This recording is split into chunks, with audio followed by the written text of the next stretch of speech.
বিভিন্ন রকম সবজি দিয়ে কাটোয়াটা একবার এইভাবে বানিয়ে দেখো, একদম দারুণ খেতে, দারুণ। প্রথম পাতে ভাতের সাথে খেয়ে নাও। নমস্কার বন্ধুরা, আমার চ্যানেলে তোমাদের সবাইকে স্বাগত জানাই। এই দেখো এখন না ওল উঠছে, ডাটা উঠছে, এই সিজনে না কিছু নতুন নতুন জিনিস না বাজারে পাওয়া যাচ্ছে। তার মধ্যে একটা হলো কাটোয়ার ডাটা। আমার কি রে বাবা, কথা বলতে দিচ্ছে না, ডেকেই যাচ্ছে। থাম না, কথা বলতে দিচ্ছে না। এই দেখো কাটাগুলোকে, কি জ্বালাতন বলো তো, ডেকেই যাচ্ছে। এই ডাটাগুলোকে আমি কেটে কেটে এরকম দুভাগ করে নিয়েছি, মাঝখাতে একটু চিড়ে নিয়েছি, যেহেতু একটু মোটা মোটা তো কাটোয়ার ডাটা দিয়ে আজকে একটা দারুণ রেসিপি তৈরি করবো। তো চলো শুরু করা যাক। আমার উনুন ধরানো হয়ে গেছে, এবার বসিয়ে দিচ্ছি কড়াই। এর মধ্যে দিয়ে দিচ্ছি তেল। অনেক কিছু করবে তো তার জন্য একটু তেল বেশি লাগবে। তেলটা পুরোপুরি গরম হয়ে গেছে, এবার এর মধ্যে দিয়েছি ফোড়ন। তার জন্য দিলাম শুকনো লঙ্কা আর দুটো তেজপাতা, আর দিচ্ছি 5 ফোড়ন। এবার এটাকে না ভালো করে ভেজে নিতে হবে। ফোড়নটাই কিন্তু মেন, যতক্ষণ না ফ্লেভার বেরোবে, মানে যতক্ষণ না গন্ধ বেরোবে ততক্ষণ মতো ভেজে নেবে। এর থেকে তো ফ্লেভারটা বের হবে, তার জন্য। এইবার এর মধ্যে দিয়ে দিচ্ছি ডুমো ডুমো করে কাটা আলু। এই যে সাইজটা ঠিক এরকম হবে।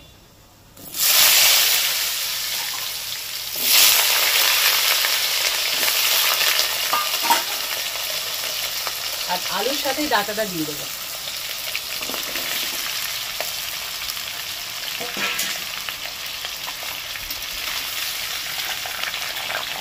একটা পাতা রয়ে গেছে, ভালো করে এটা ভেজে নেব একসাথে। এদিকে আলু আর ডাটাটা ভাজা হচ্ছে হোক, ততক্ষণে আমি একটা মশলা রেডি করে নিই।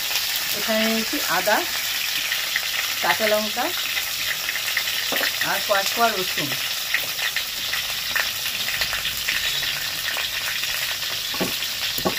এগুলোকে বেটে নেব।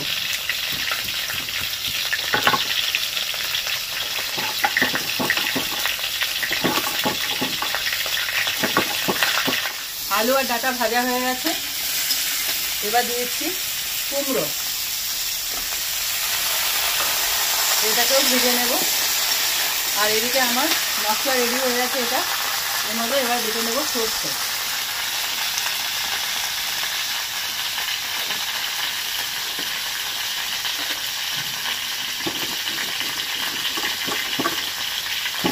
দেখো কুমড়োটাও ভালো করে ভাজা হয়ে গেছে, এবার দিয়ে দেবো বেগুন। বেগুনটা একদম শেষে যাবে, যেটা নরম সবজি, তার জন্য। অনেক রকম সবজি করে, খেতে অপূর্ব লাগে। এবার বেগুনটাকেও ভালো করে ভেজে নেব। দেখো সমস্ত সবজি ভালো করে ভাজা হয়ে গেছে। ওই জন্য বলেছিলাম প্রথমে একটু তেলটা বেশি দিতে হবে, কারণ এতগুলো সবজি ভাজা হবে, তার জন্য। এমনিতে এই ধরনের রেসিপিটা না তেলটা একটু বেশিই লাগে। সব ভাজা হয়ে গেছে, এইবার এর মধ্যে দিয়েছি টমেটো কুচি। এখানে আমি মিডিয়াম সাইজ 2খানা টমেটো নিয়েছি। এই টমেটোর সাথে একসাথে আমি ভেজে নেবো এই যে আদা, রসুন আর কাঁচা লঙ্কা যে বেটে রেখেছিলাম ওটা।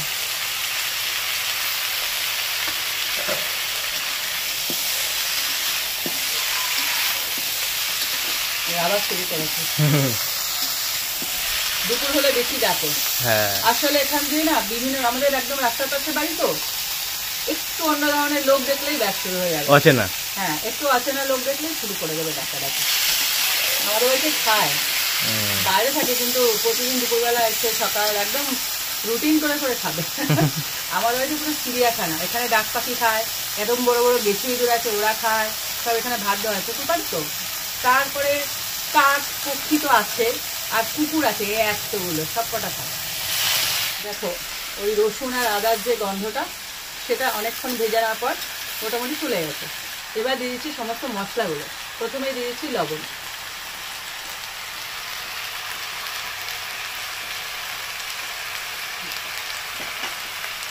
হলুদ গুঁড়ো পরিমাণ মতন, আর জিরের গুঁড়ো 1 চামচ উঁচু করে, আর একটু লঙ্কার গুঁড়ো দিচ্ছি। খুব বেশি ঝাল হবে না, কাঁচা লঙ্কা বাটাও আছে, সেই আন্দাজে লঙ্কার গুঁড়োটা দিতে হবে। এবার হালকা একটু জল দিয়ে কষাবো।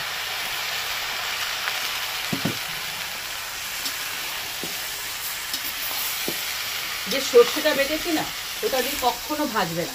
সর্ষে বাটা দিয়ে ভাজলেই চিটকুটে হয়ে যাবে। সর্ষে বাটা একদম শেষে যাবে, এখন না। এটাকে পুরো কষিয়ে নিয়ে যাবে। দেখো সমস্ত কষা রেডি হয়ে গেছে একদম। এবার দিয়ে দেবো জল। ঠিক এই সময় জলটা এমনভাবে দেবে কি বলতো, ডাটাগুলো যেন গোটা গোটা থাকে কিন্তু সেদ্ধ হয়ে যায়। এটা পুরো মাখনের মতো গলে যাওয়া ডাটা, প্রত্যেকটা সবজি যেন গোটা থাকে কিন্তু সেদ্ধ হয়ে যায়, সে আন্দাজে জলটা দিতে হবে। আর এখানে আর একটু জল দেবো। এই সর্ষে বাটা যেটা, এটা এই মুহূর্তে দেবে, এটা দিয়ে ভাজবে না। আর এই বাটিটা ধুয়ে আমি জল দিচ্ছি।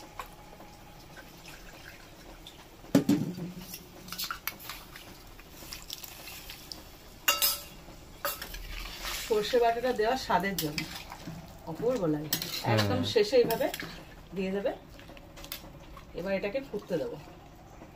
যখন এটা ফুটবে তখন চেক করবে যে সবজিগুলোর অবস্থা কেমন আছে, ডাটাটা সেদ্ধ হয়েছে কিনা। হ্যাঁ, ডাটা সেদ্ধ হয়ে গেছে। জলটা সে অনুযায়ী দিতে হবে, বললাম না।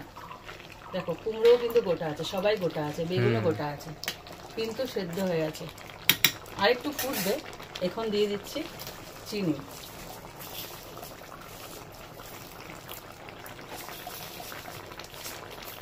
স্বাদ অনুযায়ী, মানে ব্যালেন্সের জন্য। আর একদম শেষে এটাই দিতে হবে, তবেই সুন্দর একটা ফ্লেভার দেবে, সেটা হলো গরম মশলা।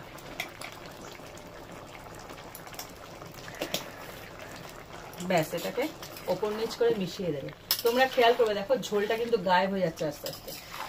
এটা মানে আমরা রান্না বান্না করার সঙ্গে সঙ্গে তো নামাই, একটা স্ট্যান্ডিং টাইম দিতে হয় যে কোনো রান্নায়।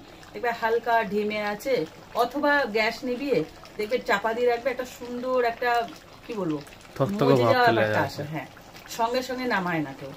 তো এই যে ঝোলটা আছে এটা টেনে যাবে, এটা কিন্তু থাকবে না। তো হালকা আমি এখানে আঁচে রেখে দেবো, নামাবো না। তো এই একটা মানে এরকম একটা অবস্থায় তোমরা রেসিপিটা শেষ করবে। এবার কাটোয়া ডাটা ঘন্ট বলো, কাটোয়া ডাটা রেসিপি বলো, যেটা খুশি নাম দিতে পারো। আমি কোনো রেসিপির নাম দিই না, মনে যেটা আছে সেটা আমি রান্না করি। তবে যে রান্নাগুলো আমি তোমাদের সঙ্গে শেয়ার করি, তোমরা খেয়াল করে দেখো। তোমরা যদি বাড়িতে ট্রাই করো, যে ট্রাই করো, স্বাদটা শুধু দেখবে। আমার কাছে না দেখতে আর স্বাদটাই সবচেয়ে বড় কথা, বুঝেছো তো? এবার রেসিপিটা তোমরা ট্রাই করো, আমাকে কমেন্ট করো। এই কাটোয়া ডাটা না অনেকেই খেতে চায় না, ঠিক এই পদ্ধতিতে করো। পারলে না একটা জিনিস দিও, সেটা আমার কাছে আজকে ছিল না, সেটা হলো বড়ি। ওটা দিলে ভালো লাগবে খেতে। একদম কড়া করে ভেজে শেষে দিয়ে একদম একটু একটু এরকম ঝোল থাকতে দেবে, মানে একটু মুচমুচে থাকতে নামিয়ে ফেলবে, তখন নামাবে। মানে আগে আগে দেবে না, একটু একটু ঝোল খাবে আর একটু মুচমুচে থাকবে, খেলে ভালো লাগবে। রেসিপিটা ট্রাই করো, করে আমায় কমেন্ট করো। আর ভালো লাগলে লাইক দিও আর এটা শেয়ার করো। আর আরো রেসিপি পেতে আমার চ্যানেলটা কি করবে, সাবস্ক্রাইব করবে। তো আজকের মতন টাটা টাটা।